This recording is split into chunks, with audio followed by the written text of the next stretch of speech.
خیریت سے ہیں؟ وعلیکم السلام، کیسی طبیعت ہے؟ اللہ تعالیٰ کا احسان ہے، بہت مہربانی آپ آپ کی طرف چلتے ہیں، بہت ٹائم ہو گیا ہے۔ جی سر۔ میں نے آپ سے پچھلے سیشن میں آپ کو کہا تھا کہ آپ عقید امامت شرائط فضائل کے ساتھ ثابت کریں گے۔ کیا ثابت کریں گے؟ تو ویسے تو میں جی کیا ثابت کریں گے؟ آپ اپنا عقید امامت شرائط اور فضائل کے ساتھ اوکے۔ آپ کی میں تقریریں سنی ہیں، میں پہلے کوشش یہ کر رہا تھا کہ آپ کو کتابیں حوالے دکھاؤں کہ آپ کا کیا عقیدہ ہے۔ لائٹ چلی گئی، میں ایک منٹ لائٹ چلاؤں، موبائل چلاؤں۔ اوکے اوکے، آپ لائٹ لگا دیں، لائٹ لگا دیں، ہم کو دوبارہ واپس لاتے ہیں۔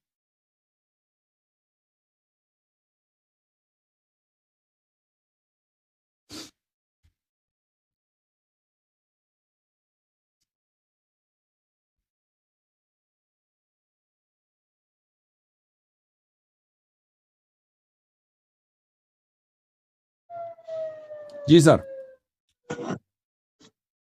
تو آپ کی تقاریر سے یہ بات واضح ہے، انشاءاللہ آپ اس پہ ڈینائی نہیں کریں گے، ٹائم بھی بہت ہو گیا ہے۔ آپ کی تقریر کے امام تمام انبیاء سے اور ملائکہ سے افضل ہیں، اور دوسری یہ کہ امام غیب کی باتیں جانتے تھے، اور تیسری بات یہ کہ امام کی اطاعت نبی کی طرح فرض ہے، اور چوتھی بات امام کی پر ایمان لانا بھی نبی کی طرح فرض ہے۔ یہ آپ نے باتیں کہی ہیں یا نہیں کہی؟ مانتے ہیں کہ نہیں مانتے؟ مانتے ہیں مانتے ہیں۔ جی مانتے ہیں۔ تو میں سوالات کرتا ہوں۔ اعوذ باللہ من الشیطان الرجیم، اس سے پہلے کہ بسم آپ شروع اللہ۔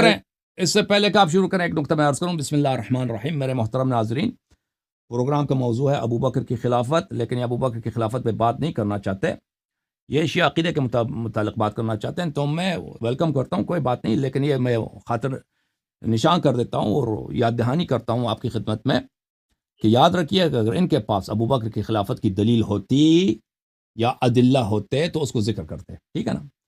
یہ جو ہم نے موضوع رکھا ہے اس میں ان کی مذہب کی بقا بھی ہے، اور سب کو پتہ ہے کہ ابو بکر کی خلافت اگر بدعت ہے، غیر شرعی ہے، تو ان کا مذہب باطل ہے، یہ سب کو پتہ ہے۔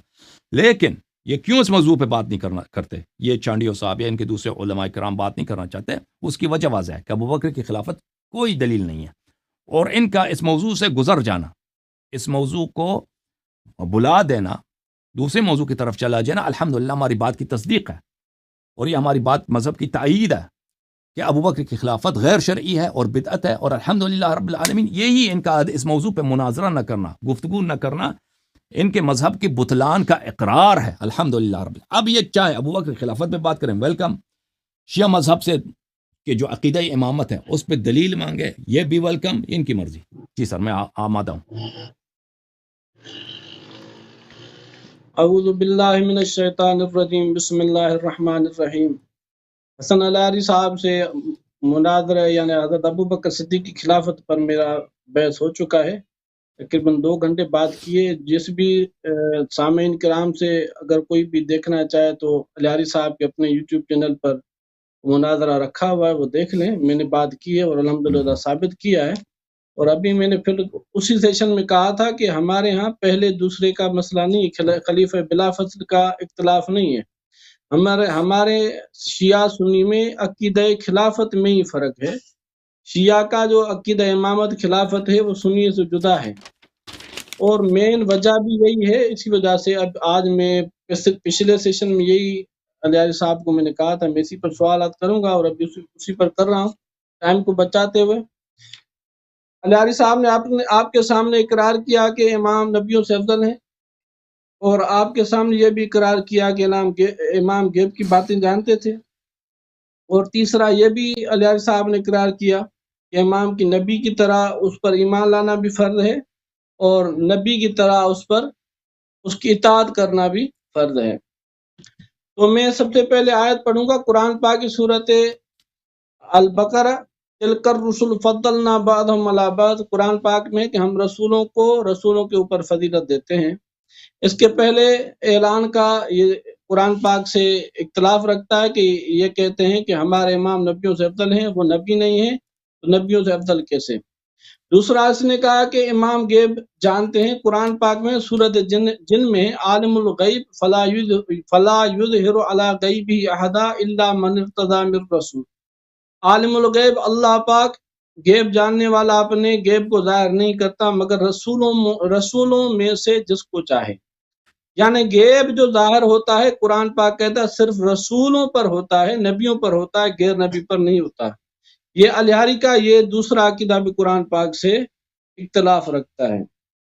اور تیسری بات اس نے کہی کہ امام کی اطاعت اور امام پر ایمان لانا نبیوں کی طرح فرض ہے، اور تیسرا کہا کہ یعنی اطاعت بھی فرض ہے اور اس پر ایمان لانا بھی فرض ہے۔ ابھی آپ سامعین دیکھیں کہ یہ کہہ رہا ہے کہ امام نبیوں سے بھی افضل، امام پر غیب کی باتیں ظاہر ہوتی ہیں، یعنی غیب کی وہ باتیں جانتے ہیں، اور امام کی اطاعت نبی کی طرح فرض ہے اور امام پر ایمان لانا نبی کی طرح فرض ہے۔ سامعین آپ دیکھیں کہ یہ ختم نبوت کا انکار ہے۔ رسول اللہ صلی اللہ علیہ وسلم آخری نبی ہیں، آخری رسول ہیں، اور رسول اللہ صلی اللہ علیہ وسلم کے بعد کوئی بھی نبی نہیں آنا۔ جو بھی نبوت کا دعویٰ کرے گا مسلمانوں کا یہ متفقہ عقیدہ ہے کہ جو حضور علیہ الصلوۃ والسلام کے بعد نبوت کا دعوے دار ہوگا وہ کافر ہوگا، یا حضور علیہ الصلوۃ والسلام کے بعد کسی کو بھی نبی کہے گا وہ کافر ہوگا۔ اور پاکستان میں اور جو اسلامی ممالک ہیں الحمدللہ وہاں پر قادیانیوں کو کافر قرار دیا گیا اسی وجہ پر کہ انہوں نے رسول اللہ صلی اللہ علیہ وآلہ وسلم کے بعد ایک غلام احمد قادیانی کو نبی کہا تو ہر مسلمان نے کہا کہ یہ کافر ہے۔ اور الہاری اور شیعوں کا عقیدہ ہے کہ حضور علیہ الصلوۃ والسلام کے بعد ایک نہیں وہ 12 نبی نہیں، نبیوں سے بھی افضل آئے۔ اب جب قادیانی کافر ہے تو شیعہ کیوں نہیں؟ جب قادیانی ختم نبوت کا انکاری ٹھہرا تو شیعہ کیوں نہیں؟ یہ آپ کے اوپر تیسرا سوال ہے۔ تو اب ان سوالات کا آپ جواب دیں، انشاءاللہ آگے بات چلتی رہے گی۔ یہ جو میں نے آیتیں پڑھی اور جو میں نے باتیں کی آپ اس کا جواب دیں۔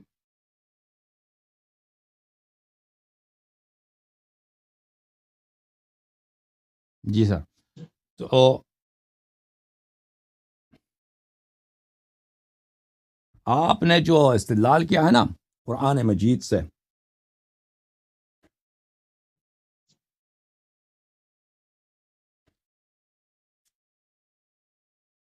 ایک تو افضلیت ہے انبیاء علیہم السلام سے، تو آپ نے کیا دلیل لے کے آئے کہ انبیاء سے کوئی افضل نہیں ہو سکتا؟ کون سی دلیل ہے قرآن سے آپ کے پاس؟ مجھے سمجھ نہیں سورۃ بقرہ آیا میں آیت ہے آیا پڑھیں، آیا کا ترجمہ کریں اور اس میں بتائیں کہ وہاں پہ کہاں لکھا ہے کہ انبیاء علیہم السلام سے جو اوصیاء خاتم الانبیاء ہیں، جو خلفاء رسول اللہ صلی اللہ علیہ وآلہ وسلم ہیں، جو اہل بیت طاہرین علیہم الصلاۃ والسلام ہیں، وہ انبیاء سے افضل نہیں ہو سکتے۔ یہ ہمیں بتا دیں آیا میں کہاں لکھا ہے، آیا میں کہاں لکھا ہے؟ بسم اللہ۔ سورۃ سورہ بقرہ میں آیا کون سا نمبر، کون سا سورہ بقرہ میں کون سا نمبر ہے؟ تیسرے سپارے کی پہلی آیت جس میں لکھا ہے رسولوں کو فضیلت دی جاتی ہے۔ رسول سے رسول ہی فضیلت رکھتا ہے۔ نہیں، وہ ترجمہ نہیں ہے، ترجمہ آپ غلط کر رہے ہیں۔ آپ اپنی تقریر پوری کریں، یہ میری کوشش آپ کا استدلال باطل ہے نا بھائی۔ آپ قرآن سے اور آپ کہہ رہے ہیں کہ آیہ میں یہ لکھا ہے اعوذ باللہ من الشیطان الرجیم تلک الرسل فضلنا بعضهم علی بعض، یہ پیغمبر ہیں، ان میں سے ہم نے سے کچھ کو کچھ پر فضیلت دیا، کچھ کو کچھ پر فضیلت دیا۔ بعض انبیاء دوسرے انبیاء میں سے ایک پیغمبر ہے، اس کا درجہ پائن ہے، دوسرا اس سے افضل ہے، لیکن یہ کہ آپ کہہ رہے ہیں کہ اس سے کوئی افضل نہیں ہو سکتا انبیاء علیہ السلام سے۔ اوصیاء خاتم جو علم میں خاتم صلی اللہ علیہ وسلم کے مساوی ہیں، عصمت میں ان کے مساوی ہیں، ان کی ذمہ داری وہی ہے جو پیغمبر ذمہ داری آتی نا، ذمہ داری انہی کے مسند پر بیٹھ کر انہی کے ذمہ داریاں وہ آگے کریں گے، تو وہ بقیہ انبیاء سے افضل نہیں ہو سکتے، اور ان کا علم نبی صلی اللہ علیہ وسلم کا علم جیسا نہیں ہوگا، عصمت ان جیسا نہیں ہوگا۔ یہ آپ اس آیت میں کہاں لکھا ہے؟ آپ تقریر پوری کریں، میں 2-3 آیت جو بھی پڑھی ہے سب کا آپ جواب دیں۔ اچھی بات ہے، تو پہلے جو پہلا ان کا نقطہ تھا نا میرے محترم ناظرین، پہلا نقطہ تھا کہ قرآن میں لکھا ہے کہ انبیاء سے کوئی افضل نہیں ہو سکتا، وہ تو قرآن میں نہیں لکھا، یہ تو جھوٹ کہہ رہے تھے۔ دوسرا نقطہ آپ کا کیا تھا؟ آپ نے کہا امام غیب کی باتیں جانتے تھے، میں نے آیت پڑھی سورت جن سے، عالم الغیب فلا یظہر علی غیبہ احدا الا من ارتضی من رسول۔ ٹھیک ہے، تو اس آیت کا جواب ہم دو طریقے سے دیں گے میرے محترم ناظرین۔ ایک جواب یہ ہوگا میرے محترم ناظرین کہ ان کے پاس جو قرآن ہے وہ قرآن کریم کی ایک ورژن ہے، قرآن کریم کے 7 احرف پہ نازل ہوئی ہیں، اور یہ ایک حرف کا دوسرے حرف سے اختلاف کس پہ ہے؟ ایک حرف کا دوسرے حرف سے اختلاف الفاظ میں ہے، اور معانی میں ہے۔ اس کی دلیل کیا ہے میرے محترم ناظرین؟ اس کے دلائل بہت زیادہ ہیں، اور اگر آپ یہ نقطہ سمجھیں تو جماعت عمریہ کے سارے استدلالات ہمیشہ قرآن مجید فرقان حمید سے بند ہو جائیں گے۔ اچھا، میں آپ کی خدمت میں عرض کروں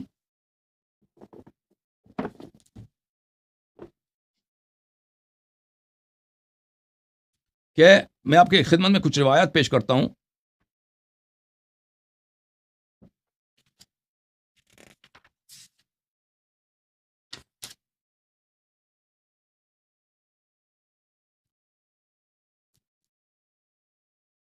ملاحظہ فرمائیے، یہ کتاب ہے بخاری، چاپ دار احیاء التراث العربی، یہاں پر صفحہ نمبر ہے 424۔ یہ باب کلام الخصوم بعضهم فی بعض، دشمنوں کا، متخاصمین کا، دشمنوں کا آپس میں ایک دوسرے سے بات چیت۔ اچھا، یہ روایت نمبر ہے 2419۔ یہاں پہ روایت ہے عبد الرحمن ابن عبد القاری روایت کرتے ہیں، سمعت عمر بن الخطاب یقول، میں نے خلیفہ ثانی سے یہ سنا، سمعت ہشام ابن حکیم ابن حزام، میں نے ہشام ابن حکیم ابن حزام کو سنا کہ وہ قرآن پڑھ رہے تھے، یقرأ سورۃ الفرقان علی غیر ما اقرأها، سورہ فرقان کو اس الفاظ کے ساتھ پڑھ رہا تھا جس الفاظ کے ساتھ میں قرآن کی مجھے وہ تلاوت، میں اس کے ساتھ تلاوت نہیں کر رہا تھا۔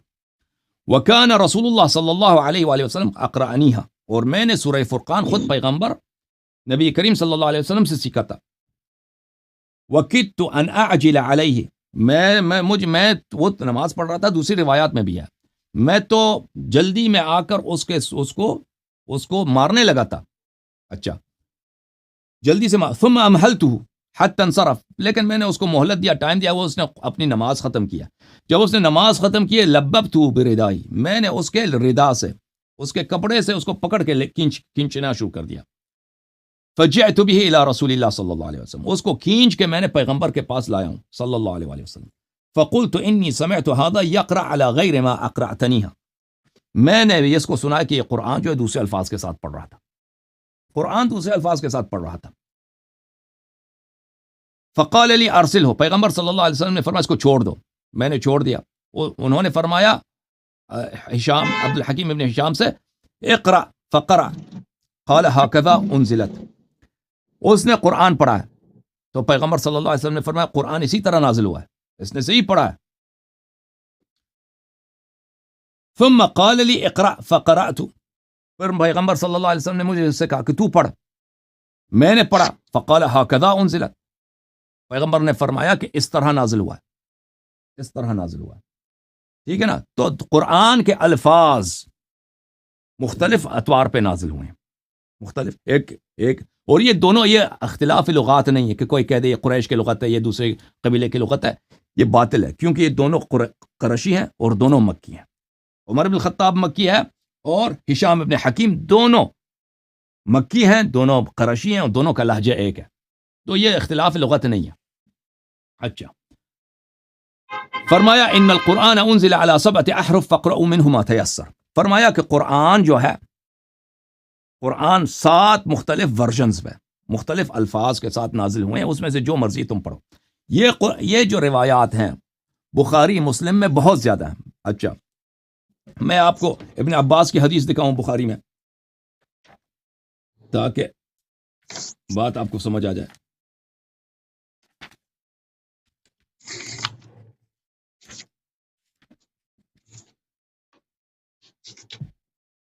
ملاحظہ فرمائیے، یہ بخاری صحیح بخاری ہے، یہاں پر صفحہ نمبر 575 میں روایت نمبر ہے یہ 3219، عبداللہ بن عباس روایت، ان رسول اللہ صلی اللہ علیہ وسلم قال، کہ رسالت پناہ صلی اللہ علیہ وسلم نے فرمایا اقرأنی جبرائیل علی حرف فلم ازل استزیدوہ حتی انتہا الی 7 احرف.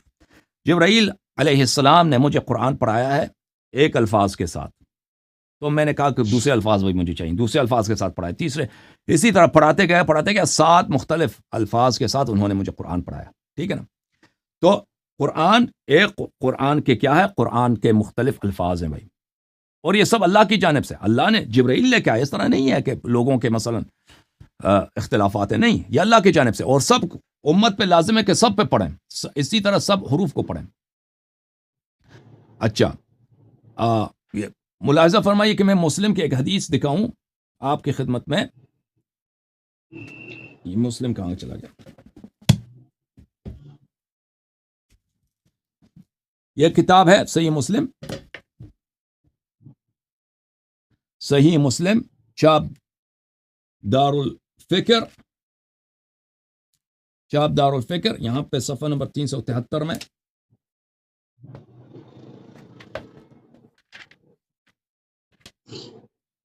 صفحہ نمبر 373، کتاب صلاۃ المسافرین وقصرها، باب کون سا ہے؟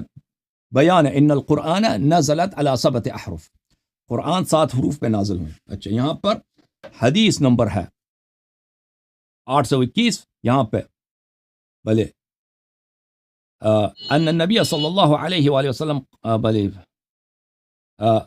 قال ان جبرائیل علیہ السلام انه قال فاتاه جبرائیل آئے پیغمبر صلی اللہ علیہ وسلم کے پاس، ان اللہ یأمرک ان تقرأ امتک القرآن على حرف فقال اسأل اللہ المعافات لا وان امتی لا تطيق على ذلك حتى ان اللہ یأمرک على ان يقرأ امتک القرآن على حرفین. چلتے گئے آخر میں ان اللہ یأمرک ان تقرأ امتک القرآن على 7 احرف. جبرائیل آئے اور انہوں نے اللہ کی جانب سے یہ حکم لے کے آئے کہ ان اللہ یأمرک، اللہ تو اے حبیب صلی اللہ علیہ وسلم، اللہ تجھے حکم دیتا ہے کہ تیری امت قرآن کی تلاوت کریں 7 مختلف الفاظ کے ساتھ. یہ 7 الفاظ اب کہاں ہیں بھائی؟ قرآن کے 7 الفاظ کہاں ہیں؟ کیا یہ نسخ ہوئی ہیں؟ آپ کی خدمت میں عرض کروں کہ یہ قرآن کے 7 الفاظ ان کے علماء کا کی نسخ ہے کہ یہ نسخ نہیں ہوئی ہیں. آپ کی خدمت میں عرض کریں، میں وہ دکھاؤں.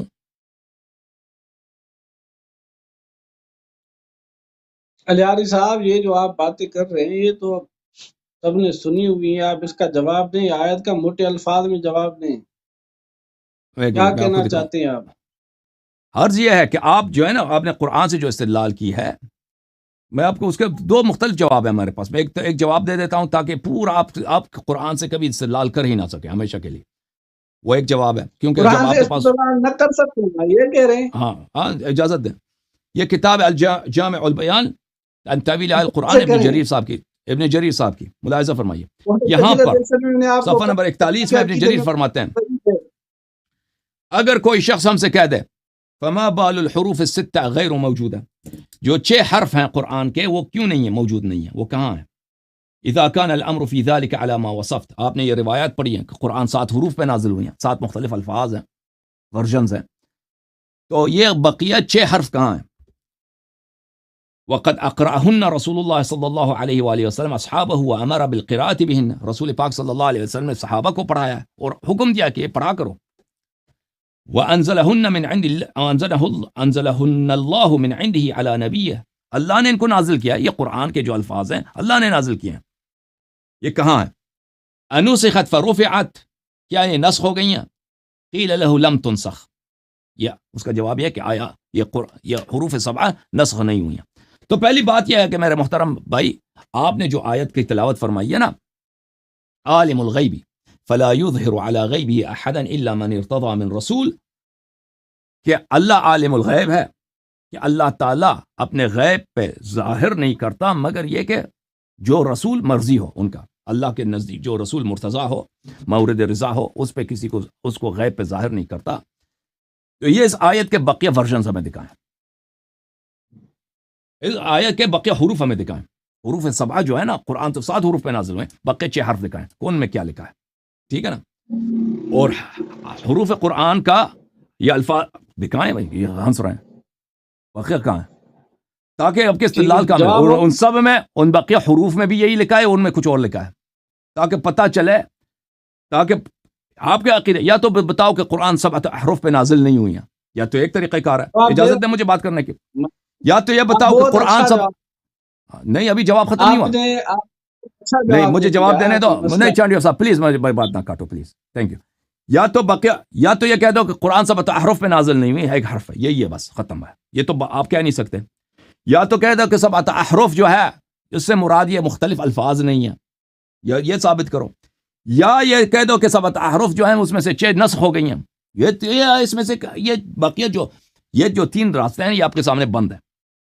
آپ کے پاس ایک ہی راستہ ہے کہ آپ جو ہے نا 7 احرف پہ ایمان لائیں. تو بقیہ حروف کہاں ہیں؟ وہ تو آپ کے پاس ہے نہیں, وہ آپ دکھا نہیں سکتے. اس لیے آپ کا استدلال آپ کا کسی قرآن کے کسی آیت سے آپ استدلال نہیں کر سکتے, کیونکہ جب تک وہ پورے الفاظ نہ ہونا کہ یہ آیا اس طرح بھی نازل ہوا, اس طرح, ان میں اختلاف الفاظ سے اختلاف معانی بھی آ جاتے ہیں.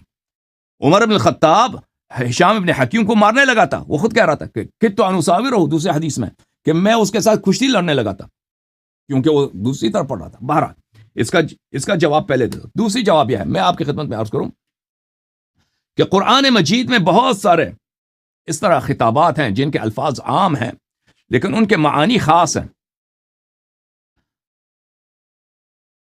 میں آپ کو دکھا دیتا ہوں میرے بھائی, یہ آپ کا جواب بالخصوص اس آیا کے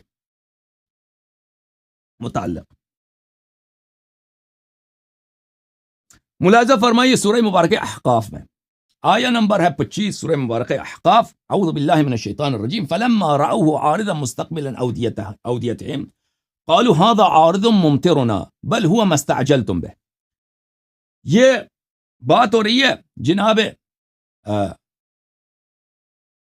ہود علیہ السلام کی قوم کی, کہ جب ان پہ عذاب آنے لگا تھا, پیغمبر نے ان کے پیغمبر نے عاد کے پیغمبر نے اپنے قوم کو خبر دیا تھا کہ اللہ کی جانب سے تم پہ عذاب آنے والا ہے کیونکہ تم نے اللہ کے حکم میں مخالفت کی. انہوں نے دیکھا کہ ان کی وادیوں کی طرف بادل آ رہے ہیں, طوفان آ رہا ہے, کہ انہوں نے کہا کہ یہ تو بارش آئے گا انشاءاللہ. انہوں نے کہا انشاءاللہ تو نہیں کہا, وہ مشرک تھے. انہوں نے کہا بارش آئے گا, یہ تو اچھی بات ہے. بل ہوا مستعجلتم بہ, نہیں, یہ اللہ کی جانب سے وہی عذاب ہے جس عذاب کی تم نے جلدی کیا. ریح فیہا عذاب علیم, اس میں باد ہے, اس میں طوفان ہے, اور اس طوفان میں بہت دردناک کیا ہے, عذاب ہے. اچھا, تدمر کل شیء بامر ربها, تدمر کل شیء بامر ربها, یہ عذاب ہر چیز کو اپنے رب کے حکم سے فنا کر دیتا ہے, نیست کر دیتا ہے, نابود کر دیتا ہے, ڈسٹروائے کر دیتا ہے. کل شیء, کہنے کا مقصد یہ ہے میرے محترم ناظرین کہ قرآن مجید میں الفاظ بہت اس طرح الفاظ آتے ہیں کہ ان کا لفظ عام ہے لیکن اس سے مراد عام نہیں ہوتا, خاص مراد ہوتا ہے. ٹھیک ہے نا, وہ ظاہر پہ اس کا مراد نہیں ہوتا. اب جو قوم عاد پر جو اللہ کی عذاب آئی ہے اس میں طوفان تھا. قرآن فرما رہا ہے تدمر کل شیء بامر ربها, کل شیء, ہر چیز کو فنا کر دیتی ہے. کیا ہر چیز کو اس نے فنا کر دی ہے؟ نہیں. قوم عاد پر جو عذاب آئی ہے نا, وہ اس نے ہر چیز کو فنا نہیں کیا ہے. بہت ساری چیزیں تھیں وہاں دنیا میں, مثلا جو ان کے وادی میں تھے نا, جو قوم عاد کے وادی میں تھے, وہاں پہ لوگ فنا ہو گئے. ان کا جو گاؤں تھا, جو بھی ان کا تھا, رہنے سہنے کا طریقہ کار تھا, رہائش تھا, وہ تباہ ہو گئے. اب مثلا جو لوگ مکے میں رہتے تھے, جو لوگ ہندوستان میں رہتے تھے, جو لوگ اس زمانے میں چائنا میں رہتے تھے, وہ ان کو خبر بھی نہیں ہوئی, ان کو کچھ بھی نہیں ہوا ہے نا. عالم کے کل شیء میں سب آ جاتا ہے, اور کل شیء میں عرش بھی آ جاتا ہے, کل شیء میں 7 سماوات بھی آ جاتے ہیں, 7 آسمان آ جاتے ہیں, 7 شیء میں تو کل شیء میں خود نبی اللہ آ جاتے ہیں, ان کے گھر والے مومنین سب آ جاتے ہیں کل شیء میں, لیکن اس سے مراد وہ نہیں ہے. ملاحظہ فرمائیے قرآن مجید میں سورہ مبارکہ شورا میں والملائکۃ یسبحون بحمد ربهم ویستغفرون لمن فی الارض تکاد السماوات یتفطرن من فوقهن والملائکۃ, سورہ کون سا سورہ ہے؟ سورہ شورا آیہ نمبر 5. ملائکہ پروردگار کی حمد بجا لاتے ہیں, ویستغفرون لمن فی الارض, اور زمین والوں کے لیے استغفار کرتے ہیں. زمین والوں میں تو کافر بھی ہیں, زندیق بھی ہیں, تو ملائکہ ان کے لیے بھی استغفار کرتا ہے؟ نہیں، یہ صرف مومنین کے لیے ہے. ملائکہ مومنین کے لیے استغفار کرتے ہیں، اللہ تعالیٰ سے ان کے گناہوں کی معافی مانگتے ہیں. تو اس طرح نہیں ہے میرے محترم ناظرین، اس طرح نہیں ہے کہ قرآن میں جو آیتیں ہیں وہ سب ان کی ظاہری معنوں پہ جو لفظ عام ہے وہ اس میں حتماً عام ہے. نہیں، بہت جگہ قرآن میں یہ ہوتا ہے کہ لفظ عام ہے، اس کا معنی خاص ہے، اس کا ظاہر کے خلاف ہے. اب انہوں نے جو آیت کی تلاوت کیا کہ اللہ تعالیٰ عالم الغیب فلا یظہر علی غیبہ احدا الا من ارتضى من رسول صلی اللہ علیہ وآلہ وسلم والسلام علی انبیائنا. تو یہ اللہ فرماتا ہے قرآن مجید میں کہ اللہ تعالیٰ عالم الغیب ہے اور اپنے غیب کے علم پہ ظاہر نہیں کرتا سوائے وہ رسول جو اس رسول سے راضی ہے. میں ان سے سوال کرتا ہوں، کیا ہمارے نبی صلی اللہ علیہ وسلم اس نبی میں اس کیٹیگری میں شامل ہے یا نہیں ہے؟ چانڈیو صاحب، من ارتضی من رسول میں آپ دیکھیں کتنا بات کر رہے ہیں، میں سمجھ نہیں آ رہا. ایک آیت پڑھیے 10-12 تقریباً 15-20 منٹ آپ نے دے دیے. آپ پوری کریں تقریر میں 3-4 آپ سے سوالات کیے ہیں، آپ جواب دیں، اس کے بعد مجھے بالکل ہیں حضور علیہ السلام شامل ہے نا؟ ٹھیک ہے نا؟ تو شامل ہے. تو اگر یہی رسول صلی اللہ علیہ وسلم یہی علم غیب کسی کو منتقل کر دیں تو یہ آیت کے خلاف ہے. آپ جواب دے دیں، منتقل جو بھی مسئلہ جو بھی آپ جس طرح دے سکتے ہو. اب ایڑی چوٹی کا نہیں، اب آپ سے سوال ہے میرے بھائی، یہی نبی صلی اللہ علیہ وسلم. میں اپنی تقریر کروں گا، آپ اپنا جواب دیں. آپ میرے جواب سوال کے ڈرتے کیوں؟ یہی پیغمبر الا من ارتضى من رسول، ہم تو نہیں کہتے کہ جبرائیل حضرت علی علیہ الصلوۃ والسلام امیر المومنین علیہ السلام کے پاس آتے تھے.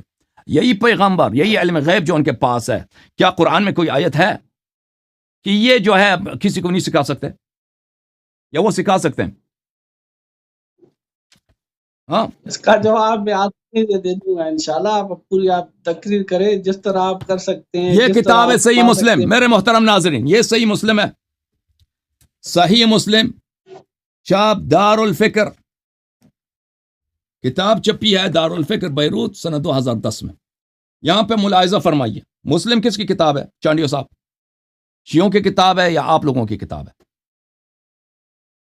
چانڈیو بھائی؟ قرآن بھی سنیو، مسلم بھی سنیو کی ہے.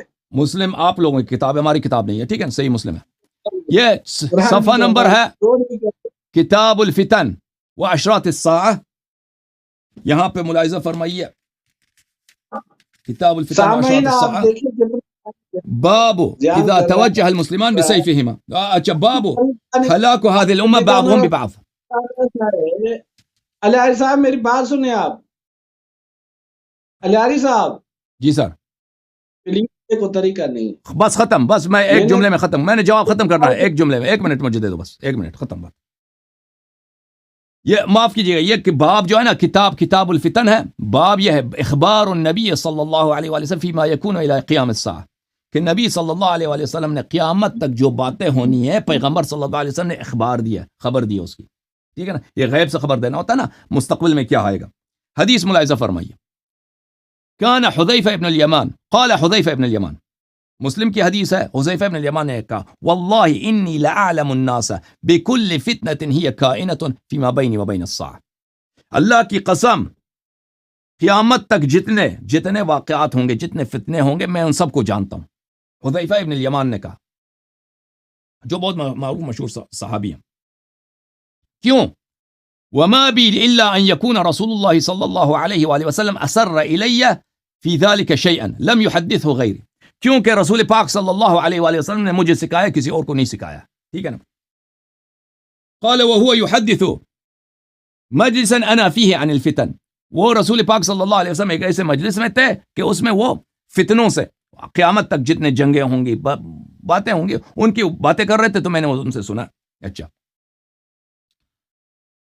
اور پھر وہ مزید بھی اس حدیث میں اضافہ ہے. تو کہنے کا مقصد یہ ہے کہ ٹھیک ہے، آیا کہہ رہا ہے کہ عالم الغیب فلا یظہر علی غیبہ احدا الا من ارتضی من رسول، کہ اللہ تعالیٰ عالم الغیب ہے، اس غیب پہ کسی کو آگاہ نہیں کرتا مگر وہ رسول جو مرضی ہو، جو مرضی ہے پروردگار ہو، اور ہمارے رسول صلی اللہ علیہ وسلم انہی انبیاء میں سے ہیں. اب اگر اسی پیغمبر کسی کو اپنا علم دے دے تو اس میں کون سی عجب کی بات ہے؟ جیسے حذیفہ ابن الیمان، انہوں نے علم غیب کا ادعا کیا کہ قیامت تک جتنی باتیں ہوں گی وہ مجھے پتہ ہے. اسی طرح اگر اہل بیت علیہم الصلوۃ والسلام کو پتہ ہو تو اس میں کوئی اشکال ہے ہی نہیں.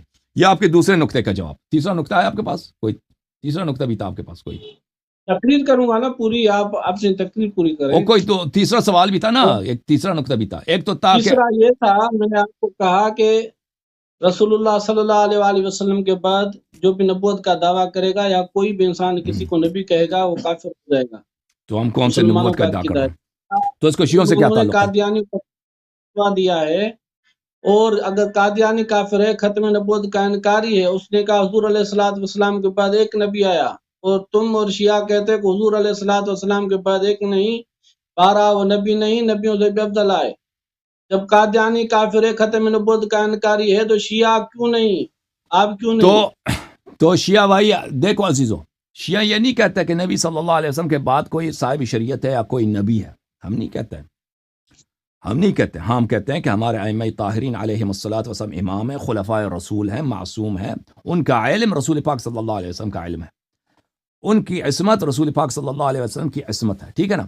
لیکن ان کی نبوت کے ہم قائل نہیں ہیں، نبوت کے قائل نہیں ہیں. تو اب اس آپ کے سوال کا شیعوں سے کیا تعلق؟ اگر آپ کہتے ہیں نا کہ شیعہ کہتے ہیں کہ نبی صلی اللہ علیہ وسلم کے بعد کوئی نبی ہے، تو بات آپ کی صحیح تھی کہ شیعہ بھائی نبوت کا ادعا ختم نبوت کے منکر ہیں. لیکن شیعہ یہ نہیں کہتے، نہ آج تک آپ کے نبیوں سے علماء. افضل کہاں؟ ہاں وہ الگ بات ہے، وہ الگ بات، وہ دوسری بات ہے. نبی اجازت دیں. آج تک آپ کے اتنے علماء نے شیعوں کے خلاف کتابیں لکھی. مثلا آپ کے ہیں وہ ابن تیمیہ صاحب، انہوں نے کتنی سخت کتاب لکھی ہے. دوسرے بہت سارے علماء نے ردود لکھے شیعوں پر. فخر رازی نے اپنے مختلف کتب پر شیعوں پہ انہوں نے بہت حملے کیے ہیں. یہ نہیں کہا کہ شیعہ جو ہیں ختم نبوت کے منکر ہیں. یہ آپ کے پاکستان میں جو جاہل مولوی ہیں وہ یہ بات کی پرچار کرتے ہیں. شیعہ نبوت کے قائل نہیں ہیں. ہاں البتہ یہ ہے کہ انبیاء علیہ السلام سے افضل ہے، لیکن اس سے مطلب نہیں ہے کہ ایک شخص اگر نبی سے افضل ہے وہ نبی بھی ہے. حضرت آدم علیہ السلام سے افضل ہے لیکن نبی نہیں ہے. آپ کے پاس کوئی دلیل ہے؟ آپ نے جو دلیل لے کے آیا تھا کہ انبیاء سے کوئی افضل نہیں ہو سکتا، تلک الرسل فضلنا بعضهم علی بعض، اس میں تو یہ تو بات تو نہیں تھی کہ کوئی نبی سے افضل نہیں ہو سکتا. ہم نے آپ سے پوچھا بھی تھا کہ آپ دکھاؤ اس میں کہاں لکھا ہے کہ کوئی غیر نبی جو نبی کریم صلی اللہ علیہ وسلم کا وصی ہے، خلیفہ ہے، ان کے اہل بیت میں سے ہیں، وہ انبیاء سے افضل نہیں ہو سکتا. اس میں تو نہیں ہے. جی ہاں، کیونکہ نبی کریم صلی اللہ علیہ وسلم کے وہ خلیفہ ہیں، ان کے علم کے جانشین ہیں، ان کے عصمت کے جانشین ہیں، ان کے معجزات کے جانشین ہیں. لیکن ان پہ وہ خلیفہ وہ نبی نہیں ہے، وہ انبیاء سے افضل ہیں. آپ پہلے ثابت کریں کہ شیعہ کہتے ہیں کہ وہ نبی ہیں، پھر آپ کی بات ہوگی نا. مزید کوئی نقطہ تھا آپ کا یا بات ختم ہے آپ کی؟ ٹھیک ہے، میں تقریر کروں اپنی. تقریر کرو بھائی. ابھی جس طرح میں نے آپ کو سنا، آپ بھی مہربانی کریں اسی طرح سنیں. میں تو ہمیشہ سنتا ہوں آپ کو بھائی، پہلے بھی آپ کو سنا تھا. من الشیطان الرجیم، بسم اللہ الرحمن الرحیم. تلک الرسل فضلنا بعضهم علی بعض. اس کے لیے لاری صاحب نے کہا اس میں یہ نہیں لکھا ہوا کہ غیر رسول سے افضل ہو سکتا ہے. قرآن پاک کی آیت کا مطلب ہے کہ یہ رسول ہیں، ان کو ایک دوسرے پر فضیلت دیتے ہیں. اب جو بھی کوئی کہے گا کہ میں فلاں رسول سے افضل ہوں، ہم پہلے پوچھے کہ تو رسول ہے، کیونکہ رسول ہی رسول سے افضل ہوگا، اس آیت سے ثابت ہے. اور جن کو یہ امام کہتے 12 امام وہ امتی ہیں، وہ رسول نہیں ہیں. رسول سے اب جو کہے گا افضل ہے وہ رسول ہی ہوگا، غیر رسول، غیر نبی، امتی رسول سے افضل نہیں ہو سکتا. تلک الرسل فضلنا بعضهم علی بعض. اس سے ثابت ہے کہ رسول سے جو زیادہ فضیلت والا ہوگا وہ رسول ہی ہوگا، غیر رسول نہیں ہوگا. اور دوسری بات، علیاری صاحب نے کہا کہ یہ جو جن کی آیت کے ضمن میں عالم الغیب فلا یظہر علی غیبہ احدا الا من ارتضی من رسول فانہ یسلک من بین یدیہ ومن خلفہ رصدا. اس آیت جب میں نے پڑھی، اس سے کوئی جواب نہیں بن پایا، تو اس نے کہا کہ قرآن پاک سے استدلال نہیں کر سکتے. یہ ایک حرف ہے، 6 حرف دکھاؤ، اس کے بعد استدلال کرو. میں پچھلے سیشن میں بھی علیہ صاحب کو کہا کہ تمہارے عقیدے میں قرآن پاک ضعیف ہے، تم کہاں سے آپ کو استدلال؟ تو جب قرآن پاک ہم پڑھتے ہیں تو اس کا جواب ان کو نہیں آتا، تو یہ قرآن پاک پر ہی انگلی اٹھاتے ہیں، جس طرح آج علیہ صاحب آپ کے سامنے انگلی اٹھاتے ہوئے نظر آئے. الحمدللہ قرآن پاک لا ریب ہے۔ میں نے پچھلے سیشن میں چیلنج کیا تھا، جو آپ دونوں میں سے ٹاپک اٹھائیں گے کہیں اس پر بات ہو، اگر تعریف قرآن ہو تو اس پر بات کریں یا عقید امامت ہو۔ پچھلے سیشن میں عقید امامت ہوا تھا، اسی پر بات کر رہے ہیں۔ قرآن پاک کو اگر لا ریب کہہ رہے ہیں تو میں قرآن پاک سے ہی آپ کو جواب دے رہا ہوں۔ تو اگر آپ قرآن پاک کو نہیں مان رہے تو ہم آپ کو نہیں دلیل دے سکتے، بات سیدھی ہے، پھر اگلی بات ہوگی وہ ہم آپ کو دیں گے۔ جو قرآن پاک کو نہیں مانتا ہم اس کو کیا دلیل دکھائیں، ہم تو اس کو مسلمان ہی نہیں مانتے۔ تو قرآن پاک میں جو بات تو لکھی حروف ہوئی کہاں ہیں؟ ہے، عالم الغیب فلا یظہر علی غیبہ احدا، غیب کا جاننے والا اللہ نہیں کرتا اپنے غیب پر واقف کسی کو سوائے جس رسول سے راضی ہو۔ اس آیت سے واضح پتہ چلا کہ اللہ اپنے غیب کو رسول ہی پر ظاہر کرتا ہے، یعنی غیب کی باتیں اللہ پاک رسول ہی کو بتاتا ہے۔ اور الیاری نے پہلے کہا کہ ہمارے امام غیب کی باتیں جانتے تھے، اور ابھی جب اس سے کوئی جواب نہیں بن پایا تو اس نے کہا کہ رسول اللہ صلی اللہ علیہ وآلہ وسلم نے اپنا علم اماموں کو منتقل کیا، تو لہذا وہ بھی غیب کے جاننے والے ہو گئے۔ تو سوال میرا کیا تھا، اب اگر یہ جو دھوکہ دے رہا ہے اس کو سمجھیں، اگر رسول اللہ صلی اللہ علیہ وآلہ وسلم پر قرآن نازل ہوا یہ غیب کی باتیں ہیں، اور دوسرے جو غیب کی باتیں جو پیش گوئی فرمائی حضور علیہ الصلوۃ والسلام نے امت کو، اب امت نے جب یہ سنی کیا یہ امت کو غیب جاننے والے کہیں گے؟ اب ہم تک قرآن پاک پہنچا، رسول اللہ صلی اللہ علیہ وآلہ وسلم کی تعلیمات پہنچی، کیا ہم کہیں گے امت غیب کی جاننے والی ہے، غیب بتاتی ہیں، غیب کی باتیں بتاتی ہیں؟ یہ تو ہو ہی نہیں سکتا، یہ تو دعویٰ کر ہی نہیں سکتا، نہ یہ آج تک کسی نے کیا ہے۔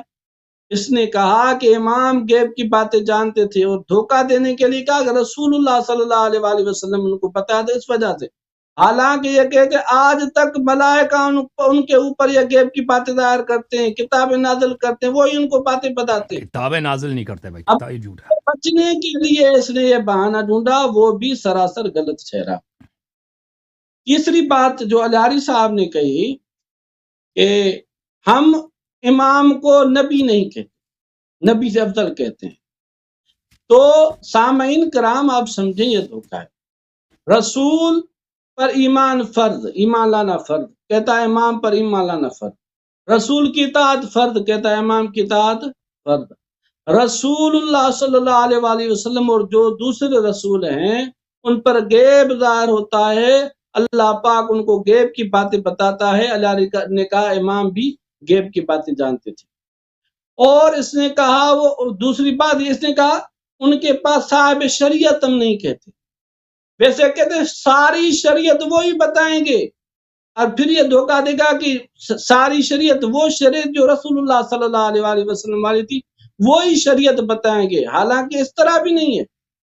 یہ ہمارے ہاتھ میں قرآن پاک ہے، یہ کہتے امام لاگا یہ قرآن نہیں ہوگا، وہ دوسرا ہے۔ پھر یہ دھوکہ دیتے ہیں رسول اللہ صلی اللہ علیہ وآلہ وسلم والا اصل وہ قرآن تھا، یعنی یہ قرآن نہیں تھا۔ اب تعریف کا موضوع نہیں ہے، میں ادھر نہیں جا رہا ہوں۔ ابھی آپ اس اصول کافی میں روایت مجھے ہے سمجھ کہ نہیں امام آئی مہدی چانڈیا بھائی، گواہوں کے پوری ہو چانڈیا جائے۔ بھائی ایک منٹ، یہ جو دو تین جملے آخر میں تھے نا پہلے 1-2 منٹ میں، اس کو دوبارہ تکرار کریں، مجھے سمجھیے آپ کیا کہہ رہے ہیں، کیا دھوکہ دے رہے ہیں؟ میں یہ کہہ رہا ہوں کہ آپ نے کہا صاحب شریعت امام نہیں ہے، اس کا جواب دے رہا ہوں کہ صاحب شریعت ہیں آپ کے پاس۔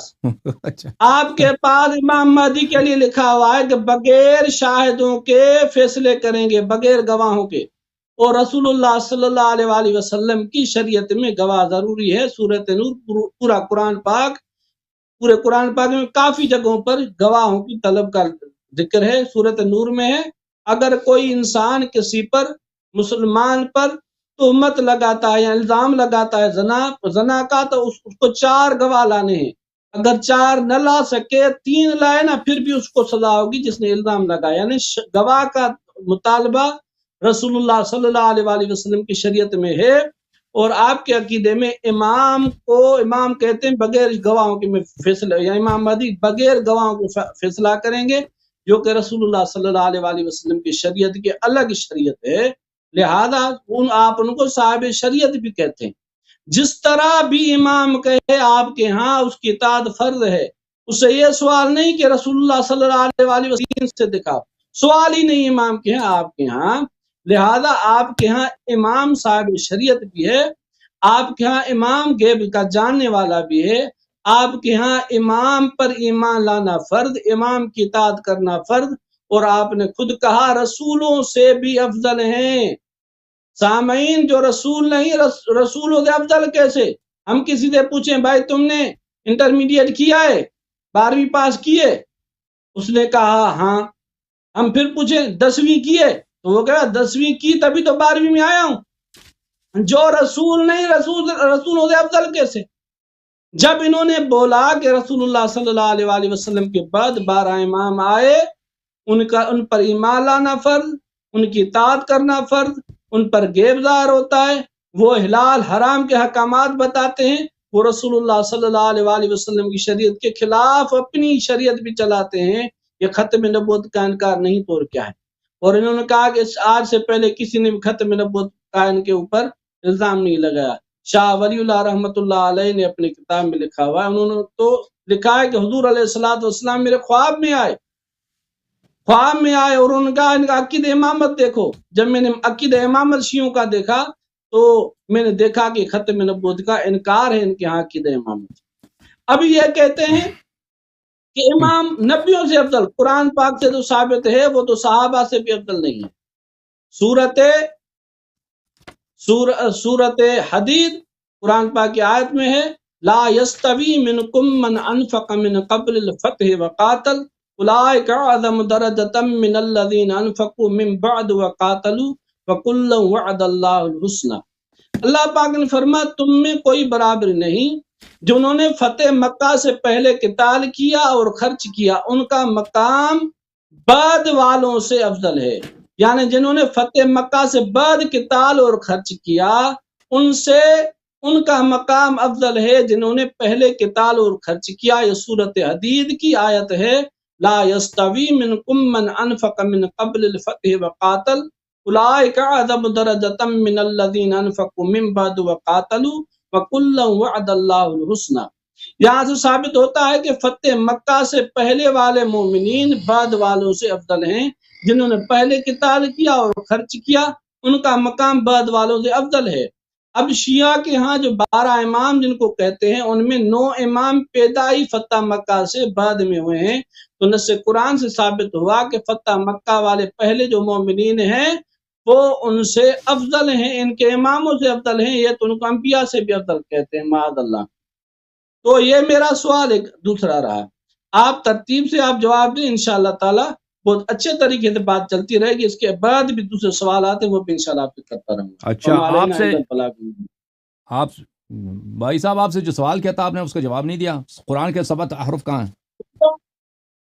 قرآن مجید کے 7 احرف 7 الفاظ کہاں ہیں؟ پورا قرآن پورا قرآن 7 مختلف الفاظ پہ نازل ہوئے ہیں، وہ کہاں ہیں؟ بقیچے کہاں ہیں؟ وہ آپ تو ہماری مذاق اڑا دی نا، آپ نے مذاق اپنی اڑا دے نا، اور ہماری تو مذاق آپ نے اڑا دی کہ جب یہ جواب نہیں دے سکتے تو قرآن پہ ہاتھ اٹھاتے ہیں۔ بھائی قرآن پہ یہ آپ کیا حدیث ہیں؟ جنہوں نے دیکھے میرے موبائل سے پہلے والے، کتنا میں نے آپ کو برداشت کیا؟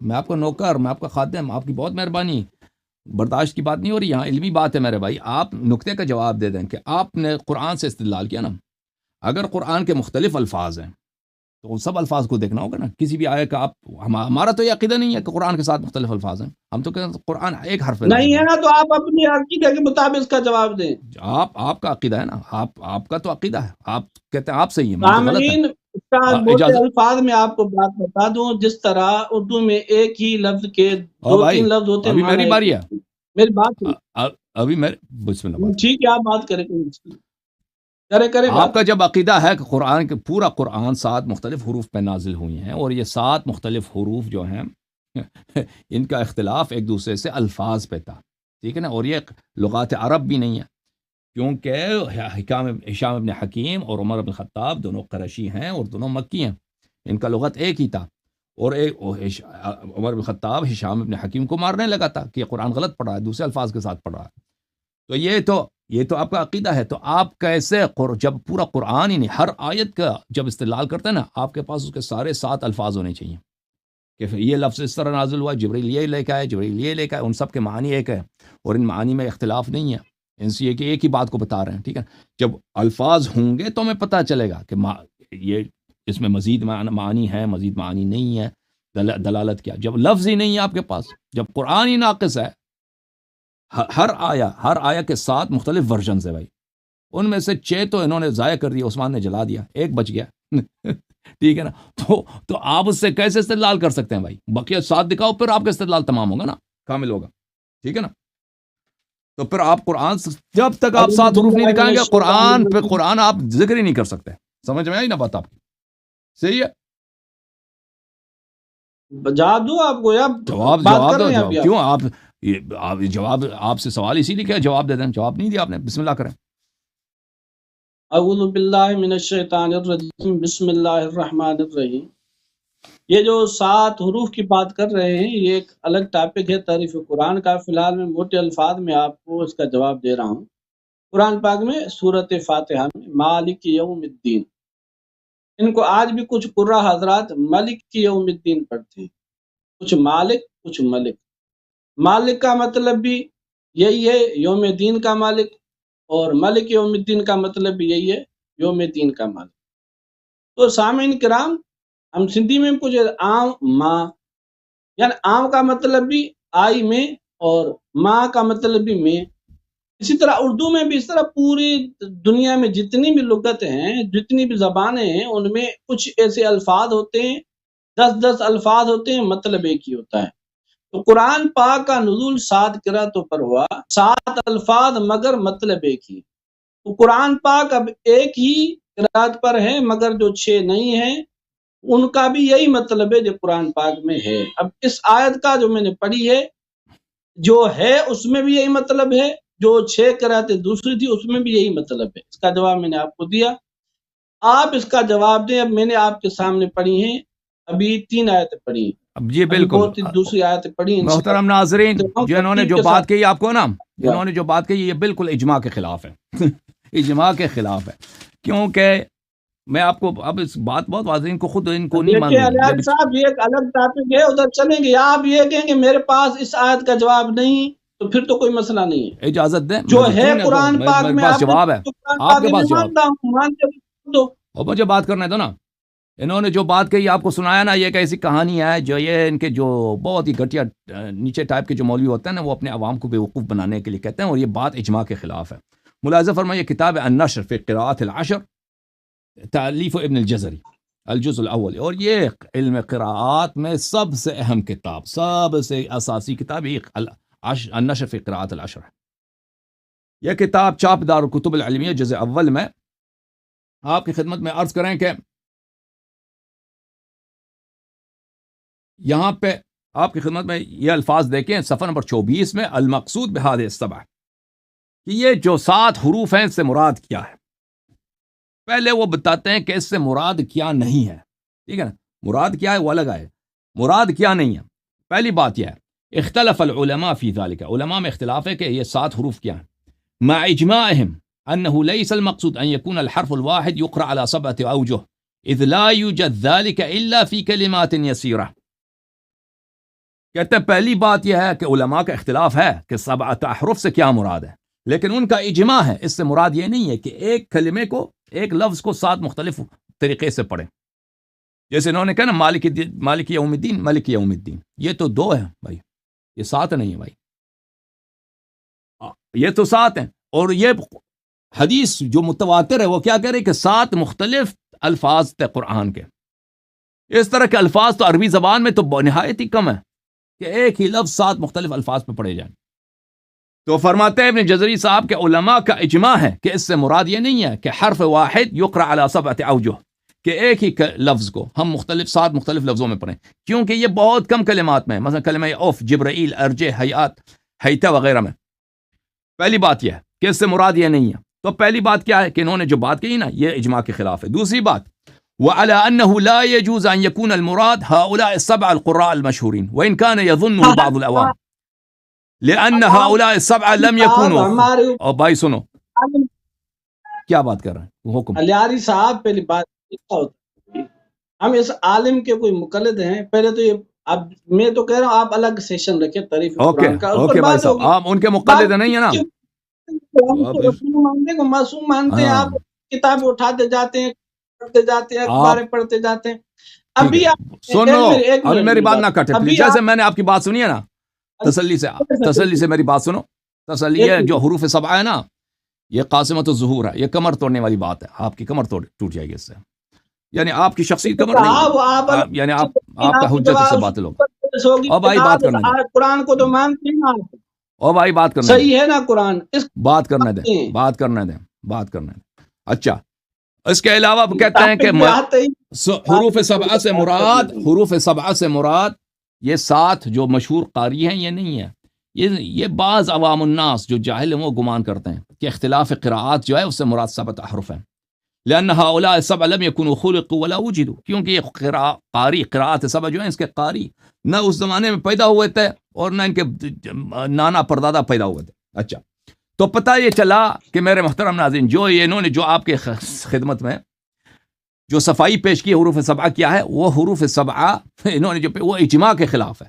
یعنی سب علماء جانتے ہیں کہ ان کی بات باطل ہے. انہوں نے ایک جھوٹی بات یہیں فی البدیہہ، یہیں پہ بیٹھ کر ان کے ذہن میں جو آیا وہ انہوں نے بیان کر دیا کہ چلو شیعوں کا روافظ کا اس طریقے سے جواب دیتے ہیں، تو الحمدللہ وہ باطل ہو گیا. تو پہلی بات یہ ہے کہ آپ نے جو استدلال فرمایا قرآن مجید سے، تلک الرسل فضلنا بعضهم علی بعض، وہ بغیر آیات جن آیات کا آپ نے تلاوت فرمایا، حضور صاحب بقیہ حروف دکھائیں گا، ان کا بقیہ حروف ہمیں دکھائیں، بقیہ الفاظ دکھائیں.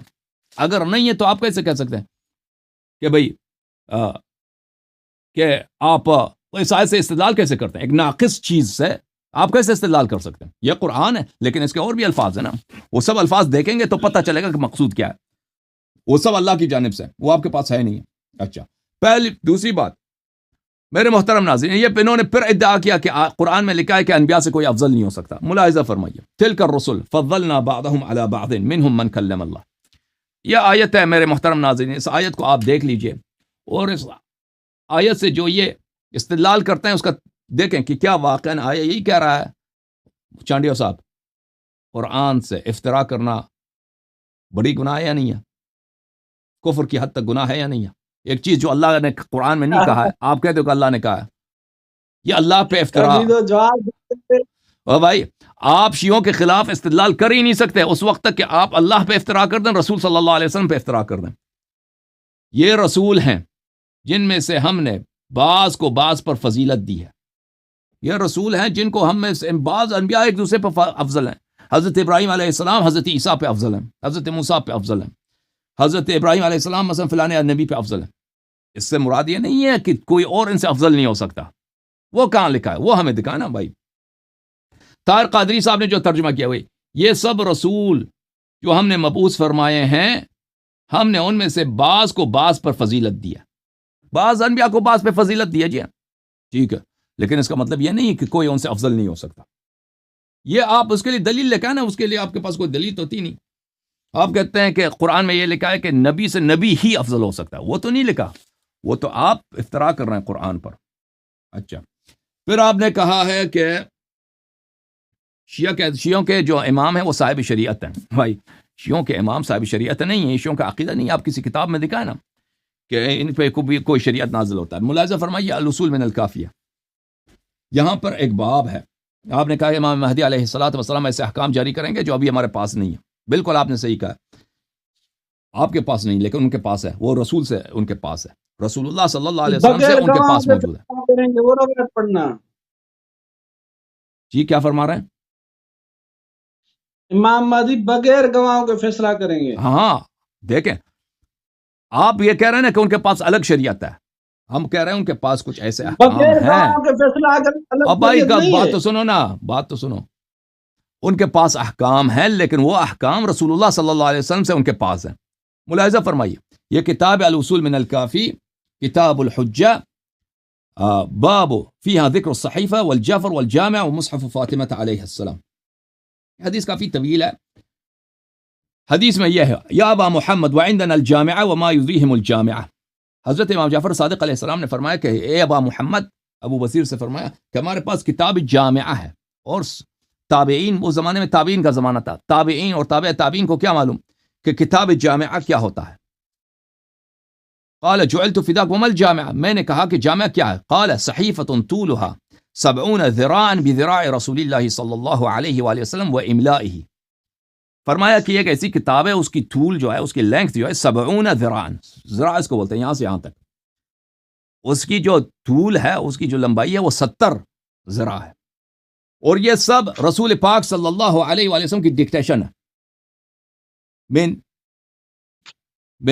وہ املائہ، ذراع بھی پیغمبر کی، ذراع جو ہے نا پیغمبر صلی اللہ علیہ وسلم کی جو میجرمنٹ ہے ان کی ذراع، اور املا بھی، املا کس کو بولتے ہیں چانڈیو صاحب؟ اب بات کریں آپ مجھے بتانا ہے املا، اردو میں املا، ڈکٹیشن پتہ ہے نا؟ ڈکٹیشن ایک آدمی کہتا جاتا ہے دوسرا لکھتا ہے، اس کو بولتے ہیں ڈکٹیشن، اسکول وغیرہ میں ٹیچر ڈکٹیشن کرتا ہے نا، آپ کوئی بات کرتا ہے دوسرا لکھتا جاتا ہے، اس کو بولتے ہیں ڈکٹیشن۔ تو یہ سب رسول پاک صلی اللہ علیہ وسلم کی زبان مبارک سے ان کی ڈکٹیشن ہے، ان کی املا ہے، اس کو عربی زبان میں املا کہتے ہیں، اردو میں بھی املا کہتے ہیں۔ من فلق فیہ، رسول پاک صلی اللہ علیہ وسلم کی دہن مبارک سے، ان کی دہن مبارک سے، ان کی املا سے۔ وخط علی بیمینہ، اور امیر المؤمنین علی علیہ الصلوۃ والسلام کے دائیں ہاتھ، دست راست ان کے دائیں ہاتھ کے خط مبارک سے، یہ ہمارے پاس کتاب ہے۔ فیہا کل حلال و حرام و کل شیء یحتاج الناس الیہ، اس میں حرام و حلال ہے جو رسول اللہ صلی اللہ علیہ وسلم نے لکھایا ہے، ٹھیک ہے نا، اور اس میں ہر وہ چیز ہے جس کو لوگوں کی حاجت ہے، ٹھیک ہے نا، ہر حکم حلال و حرام میں جو شریعت کے افعال سے متعلق ہیں اس میں لکھے ہیں، جو جس کو آج کے زمانے میں لوگ فقہ بولتے ہیں۔ حتی عرش الخدش، العرش فی الخدش، یہاں تک کہ اگر کوئی شخص کسی کو اس طرح کی چونٹی اٹھا دے، اس کے جسم سے خراش ڈال دے اس پہ، اس کا بھی کتنا جرمانہ ہے وہاں پہ لکھا ہے۔ تو ٹھیک ہے، ہمارا عقیدہ یہ نہیں ہے، حضرت امام مہدی علیہ السلام کے پاس بہت علم ہے، بہت سارے احکام ہیں جو مسلمانوں کو نہیں پہنچے ہیں، رسول اللہ صلی اللہ علیہ وسلم نے ان کو یعنی لکھایا ہے امیر المؤمنین علیہ السلام کو، اور وہ امام مہدی علیہ السلام کے پاس موجود ہیں، وہ ان پہ عمل کریں گے، اس طرح نہیں کہ وہ الگ شریعت ان کے پاس ہوگی۔ وہ مسلمانوں کے پاس جو ابھی ہمارے پاس جو احکام ہیں، یہ رسول پاک صلی اللہ علیہ وسلم کے احکام ہیں، جماعت مخالفین کے پاس جو احکام ہیں اس میں سے بہت ساری باتیں ہیں جو صحیح نہیں ہیں، لیکن ان کے یہ ادعا نہیں کر سکتے ان کے پاس کہ سب جو شریعت تھا پیغمبر کا سب ان کے پاس ہے، ان کی کوئی حدیث ضائع نہیں ہوئی ہے، ان کے پاس تو یہ ہے نہیں۔ تو لذا تو لیکن اللہ کو پتہ ہے کہ قیامت تک جتنے واقعات آئیں گے وہاں پہ بشر کو، انسانوں کو، جنات کو، دوسری مخلوقات کو کس طرح کے احکام کی ضرورت ہے، تو رسول اللہ صلی اللہ علیہ وسلم نے وہ علم ضائع نہیں فرمایا، وہ سب لکھا دیا ہے، وہ سب محفوظ ہیں۔ تو یہ شریعت پیغمبر صلی اللہ علیہ وسلم کی شریعت ہوگی جس پہ وہ عمل کریں گے۔ اچھا، آپ اصول کافی کی اس رواج کو کیوں نہیں جواب؟ بغیر گواہوں کے فیصلہ کریں گے، عرض کیا نا، وہ سب پیغمبر کے حکم سے ہے، وہ سب پیغمبر کے حکم سے ہے، بغیر گواہوں کے فیصلے فرمائیں گے، سب رسول پاک صلی اللہ علیہ وسلم کے حکم سے ہے، سب پیغمبر نے لکھایا کہ اس زمانے میں آپ یہ حکم جاری کریں، بغیر گواہوں کے فیصلہ اس زمانے میں آپ یہ حکم جاری کریں، وہ سب پیغمبر آپ کے پاس، یہ سب پیغمبر صلی اللہ علیہ وسلم کے حکم سے۔ اجازت دیں میں مزید پڑھوں۔ اب انہوں نے کہا کہ غیب کے متعلق کہ بھائی شیعہ کہتے ہیں کہ ان کے علماء غیب، ان کے امام غیب جانتے ہیں، تو میں آپ کی خدمت میں عرض کروں، یہ کتاب صحیح بخاری ہے، بخاری چاپ دار احیاء تراث العربی، کتاب چپی ہے دار احیاء میں بیروت میں سنہ 2001 میں، ملاحظہ فرمائیے یہاں کتاب بدء الخلق ہے، صفحہ نمبر 570، یہاں پہ ملاحظہ فرمائیے یہ حدیث ہے 3192 عن طارق ابن شہاب قال سمعت عمر یقول، خلیفہ ثانی کو میں نے سنا کہ وہ خطبہ دے رہے تھے یا کہہ رہے تھے، قام فینا النبی صلی اللہ علیہ وسلم مقاما، رسول پاک صلی اللہ علیہ وسلم ہمارے درمیان کھڑے ہو گئے، یعنی خطبہ دے رہے تھے، فاخبرنا عن بدء الخلق حتى دخل اهل الجنة منازلهم واهل النار منازلهم، رسول پاک صلی اللہ علیہ وسلم کھڑے ہو گئے خطبہ دینے، علم بیان کرنے لگے، آغاز خلقت سے، اللہ نے کیسے پہلے مخلوق کو خلق کیا ہے وہاں سے شروع کیا ہے، اور یہاں تک کہ قیامت تک کیا ہوگا، دخل اہل الجنت منازلهم واہل النار منازلهم، کہ قیامت کے بعد بھی کیا ہوگی، دنیا میں آخر تک قیامت تک کیا واقعات پیش آئیں گے، سب بیان فرمایا، اور جنت والے جنت جائیں گے، جنتی جہنم والے جہنم، سب تفصیل کے ساتھ انہوں نے بیان فرمایا ہے۔ حضرت عمر فاروق کو یعنی غیب جاننے والے کہیں گے حضرت عمر فاروق کو آپ؟ حافظ ذالک من حفظہ ونسیہ من نسیہ، وہ فرماتے ہیں، کہتے ہیں، ان کا خلیفہ کہتا ہے کہ بعض لوگوں نے سن لیا، سیکھ لیا، بعض لوگ بھول گئے بھائی۔ تو کہنے کا مقصد یہ ہے کہ رسول پاک صلی اللہ علیہ وسلم نے علم غیب کو آتا تھا، ان کے پاس تھا، انہوں نے علم کے خزانے کھول دیا، صحابہ بھول گئے، صحابہ کو نہیں سیکھے، اس میں ہمارا قصور ہے۔ اہل بیت علیہ السلام کو سکھا دیا، اہل تھے، ان کے پاس علم کے خزانے ہیں، رسول پاک صلی اللہ علیہ وسلم نے ان کو سکھا دیا۔ اب یہ کہتے ہیں کہ بھائی، یہ کہتے ہیں کہ شیعہ کہتے ہیں کہ ان کے ائمہ کیا ہیں؟ نبی ہیں۔ ہم نہیں کہتے نبی ہیں بھائی، کیوں جھوٹ بولتے ہو؟